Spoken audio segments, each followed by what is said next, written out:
Le pays, allié clé de Moscou, subit désormais les conséquences de sa loyauté. À la suite de l'invasion de l'Ukraine par la Russie en 2022, son plus petit voisin paye le prix de son rôle dans la guerre de Poutine. Loukachenko n'apprécie pas son image internationale de subordonné à la Russie. La Biélorussie s'effondre, aujourd'hui, symptôme direct de son alliance avec la Russie. les récents chiffres économiques de la Biélorussie révèlent une Histoire sombre.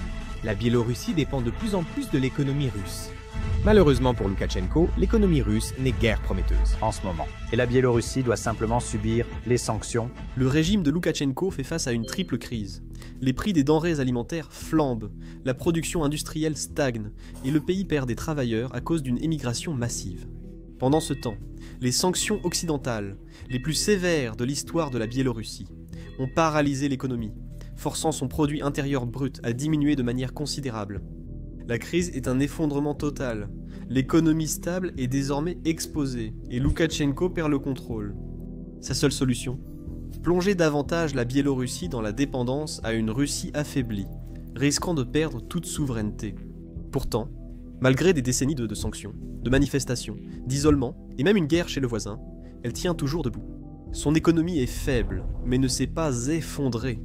Comment la dernière dictature d'Europe survit-elle ? Quel est le rôle de la politique dans ce jeu d'argent ? Pour comprendre, examinons comment elle gagne, dépense son argent et utilise la politique dans sa stratégie. Voici les faits. La Biélorussie n'a ni pétrole, ni gaz, ni littoral maritime, ni marque technologique mondiale. Mais elle possède quelque chose dont le monde a besoin. La potasse. C'est un type de sel utilisé pour fabriquer des engrais. La Biélorussie est l'un des principaux producteurs mondiaux, après le Canada. En 2021, Bielorusskali a exporté 10 millions de tonnes de potasse, générant environ 3 milliards de dollars. Même après les sanctions occidentales de 2022 bloquant l'accès aux ports européens, la potasse était restée. Une grande part de ses revenus passe maintenant par les ports russes, ou par terre vers la Chine et le Brésil. Pour un petit pays comme la Biélorussie, c'est beaucoup d'argent issu d'une seule exportation. Mais la Biélorussie gagne aussi de l'argent, à l'ancienne soviétique, en fabriquant des machines lourdes. Les usines de Minsk et d'autres villes fabriquera toujours des tracteurs, camions et véhicules industriels, principalement exportés vers la Russie, le Kazakhstan et d'autres pays post-soviétiques. L'usine de tracteurs de Minsk a produit plus de 4 millions de tracteurs depuis sa création, tandis que l'usine automobile de Minsk fabrique des camions utilisés dans toute l'Eurasie. Ces industries croissent lentement mais restent stables, assurant l'emploi et générant des devises par les exportations. En fait, les machines et les véhicules représentent aujourd'hui environ 15% des exportations du Bélarus. Mais c'est maintenant que les choses deviennent plus intéressantes. Nous avons mentionné que le Bélarus ne possède pas son propre pétrole, mais paradoxalement, il gagne tout de même des milliards grâce au pétrole en agissant comme intermédiaire. La Russie vend son pétrole brut au Bélarus à prix réduit. Le Bélarus transforme le pétrole brut dans ses 2 raffineries et vend l'essence, le diesel et autres produits à l'étranger, au prix du marché. Cette différence est un bénéfice net. Avant les sanctions, c'était une source majeure de revenus pour le Bélarus. Aujourd'hui encore, malgré sanctions et nouvelles routes, le pétrole raffiné génère des milliards, mais ce système a des contreparties. Moscou peut modifier les prix ou couper l'approvisionnement à sa guise, usant souvent de ce pouvoir pour faire pression sur Minsk et obtenir des accords politiques. Et la Biélorussie ne s'arrête pas là. Minsk a également essayé quelque chose de plus moderne, comme la technologie. Depuis 20 ans, elle a créé à Minsk le parc des hautes technologies, une zone offrant avantages fiscaux et juridiques aux entreprises de logiciels. Et cela a fonctionné. Les développeurs biélorusses ont contribué à créer des applications populaires comme Viber et World of Tanks. Avant la manifestation de 2022, la technologie pesait près de 5% du produit intérieur brut, mais la politique a fortement nui au secteur. Après la répression brutale des manifestations, des milliers de travailleurs qualifiés ont émigré vers la Pologne, la Lituanie et la Géorgie. Même ainsi, l'industrie est toujours vivante et fait partie de la manière dont la Biélorussie gagne des devises étrangères. Et c'est ainsi que la Biélorussie transforme sa géographie en argent. Elle se trouve juste entre la Russie et l'Union européenne, et cet emplacement a de la valeur. Des pipelines acheminant pétrole et gaz russe vers l'Europe passent par la Biélorussie, qui touche chaque année des centaines de millions de dollars en frais de transit. Les trains et les camions transportant des marchandises entre Moscou et Berlin passent également par la Biélorussie, et le gouvernement gagne de l'argent grâce aux droits de douane et aux services logistiques. Loukachenko sait que c'est l'un de ses atouts les plus forts. Il a même déjà menacé de bloquer ses routes s'il n'obtient pas ce qu'il veut. C'est un geste risqué, mais cela montre comment la géographie peut devenir un outil de revenu et de levier. Mais si c'était toute l'histoire, la Biélorussie semblerait bien plus riche qu'elle ne l'est. La vérité, c'est que les sanctions et la politique ont coupé beaucoup de ces sources de revenus traditionnels. Les choses, Jackie, ont radicalement changé après la présidentielle de 2020, jugée frauduleuse par les gouvernements occidentaux, suivie d'une violente répression. L'Union européenne, les États-Unis et d'autres ont lourdement sanctionné les banques, entreprises publiques et officiels biélorusses. Et puis est arrivée l'année 2022, lorsque la Russie a envahi l'Ukraine, en partie depuis le territoire biélorusse, ce qui a déclenché une nouvelle vague de sanctions. Les exportations de potasse vers l'Union européenne ont été bloquées, les compagnies aériennes biélorusses interdites d'espace européen, et les entreprises occidentales sont parties. Les investissements étrangers ont cessé, l'inflation a dépassé 15%. Pour d'autres pays, ce serait une catastrophe économique, mais la Biélorussie s'est adaptée sans s'effondrer. Elle a réorienté ses exportations vers des marchés non occidentaux. La potasse part maintenant vers la Chine, l'Inde, le Brésil et l'Afrique. Les produits pétroliers passeront par les réseaux russes. La Biélorussie a rejoint l'initiative La Ceinture et la Route, et construit le parc industriel Great Stone, un grand projet chinois en Europe. Plus de 100 entreprises chinoises et étrangères y produisent d'électronique, machines et produits chimiques. En 2024, le commerce entre la Biélorussie et la Chine a atteint près de 8 milliards de dollars, presque le double d'il y a 5 ans. Le pays s'est également appuyé sur la Russie plus que jamais auparavant. Moscou a accordé plus de 35 milliards de dollars en prêts et subventions. Après 2022 proposé gaz et pétrole à prix réduit et élargi l'accès de son marché aux produits biélorusses. Les deux pays ont accéléré leurs projets d'État de l'Union pour intégrer leurs économies, leur défense et certains aspects juridiques.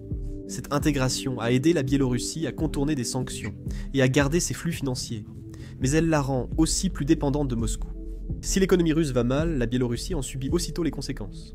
Parallèlement, la Biélorussie est discrètement devenue un maillon clé des réseaux mondiaux de contournement des sanctions. Et c'est l'un des principaux moyens par lesquels elle continue à faire circuler l'argent, même sous forte pression.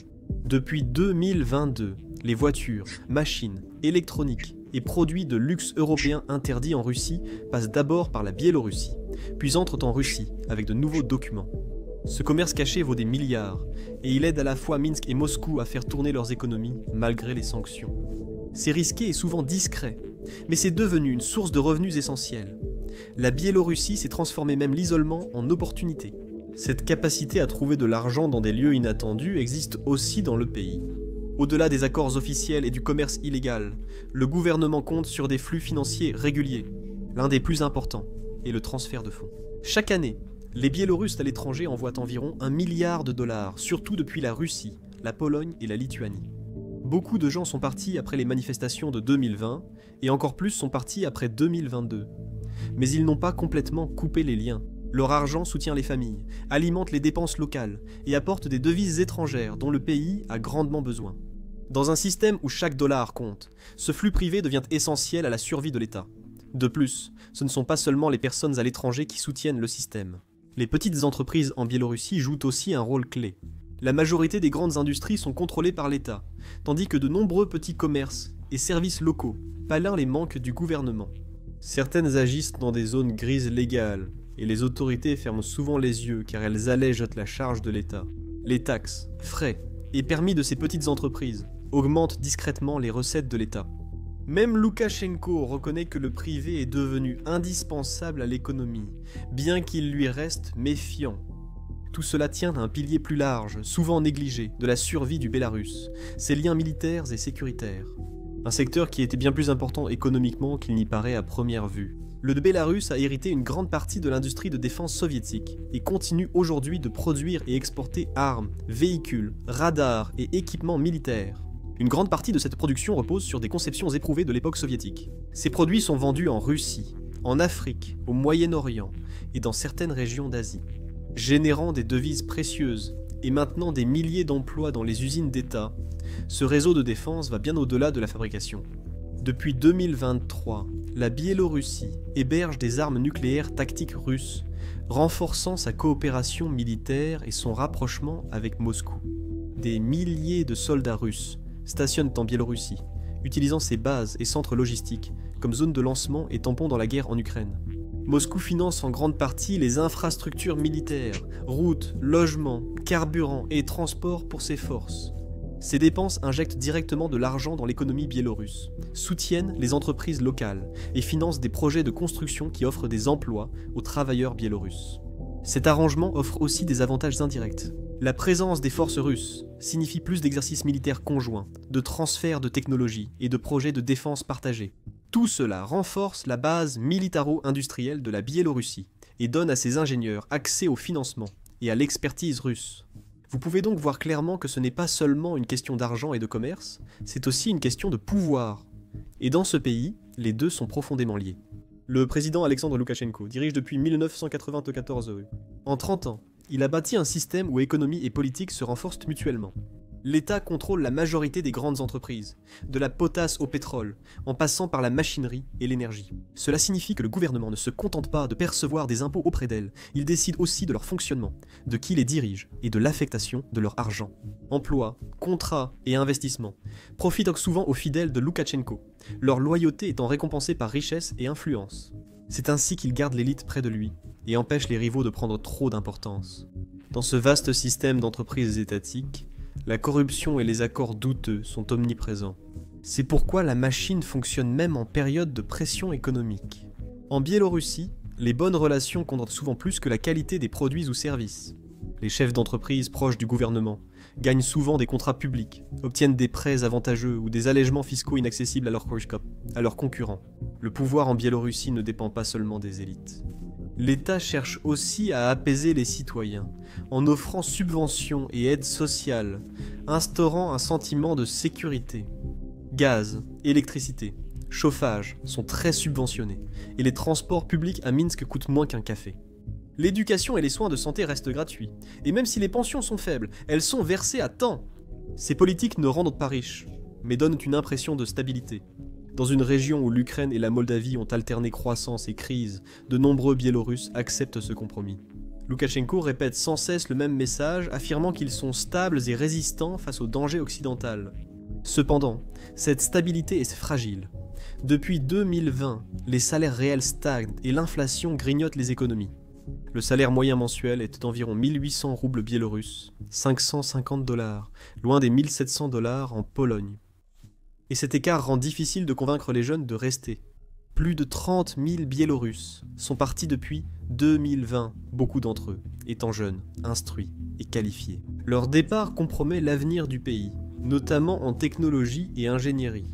Même cet exode est une arme à double tranchant. Ceux qui partent envoient souvent de l'argent chez eux, ces transferts deviennent une source de revenus. Maintenant, le système à flot. Depuis 2022, ce réseau de transfert d'argent est entravé. Les troupes russes ont utilisé la Biélorussie pour lancer des attaques et y ont stationné des systèmes de défense aérienne et des missiles, y compris nucléaires.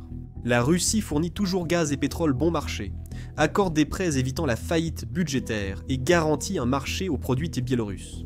Aujourd'hui, plus de 45% des exportations du Bélarus vont vers la Russie, et plus de la moitié de ces importations en proviennent. Cette forte interdépendance économique offre au Kremlin un levier sur Minsk. Mais le Bélarus reste trop stratégique pour que Moscou le laisse échouer. Allié fidèle et tampon stratégique face à l'OTAN, le Bélarus vaut l'investissement, ce que Loukachenko comprend.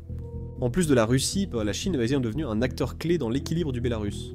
Pékin a investi massivement dans des projets d'infrastructure, de fabrication et de logistique, notamment le célèbre parc industriel Great Stone, un complexe de 100 km², souvent appelé la perle de l'initiative La Ceinture et la route de la Chine en Europe. Plus de 100 entreprises provenant de 15 pays y opèrent désormais, et le commerce entre le Bélarus et la Chine a presque doublé, passant de 3,6 milliards $ en 2018 à près de 8 milliards $ en 2024. En 2023, le Bélarus a rejoint l'Organisation de coopération de Shanghai, dirigée par la Chine, renforçant ses liens diplomatiques et économiques au-delà de Moscou. La Chine ne remplace pas la Russie, mais donne à Minsk une seconde bouée de sauvetage. C'est la preuve que le Bélarus n'est pas totalement isolé, et qu'il a encore des alliés puissants au-delà de son voisin oriental. Même la migration a été transformée en un outil politique et lucratif. En 2021, le Bélarus est devenu un point clé pour les migrants vers l'Union européenne. Des milliers de personnes du Moyen-Orient ont été amenées à Minsk, puis dirigées vers les frontières polonaises, lituaniennes et lettonnes. La crise a détérioré les relations avec l'Europe, mais elle a également généré de nouvelles sources de revenus. Les agences étatiques, compagnies aériennes et services de sécurité ont tiré profit de cet afflux. Loukachenko a profité de la situation pour faire pression sur l'Europe et prouver que, malgré les sanctions, la Biélorussie pouvait troubler ses voisins. À l'intérieur du pays, l'économie fonctionne grâce à un mélange de contrôle étatique et d'adaptation privée. Les usines, raffineries et exploitations agricoles d'État emploient toujours plus de 60% de la main-d'œuvre. Le secteur privé fournit 45% du produit intérieur brut, avec un rôle clé des petites entreprises dans le commerce, l'alimentation et les services. Nombreux opèrent dans une zone grise légale, tolérée sans être pleinement autorisée, car ils pallient les manques de l'État. Leurs impôts apportent des recettes essentielles au budget et soutiennent le système. Le résultat est une économie où deux mondes semblent coexister.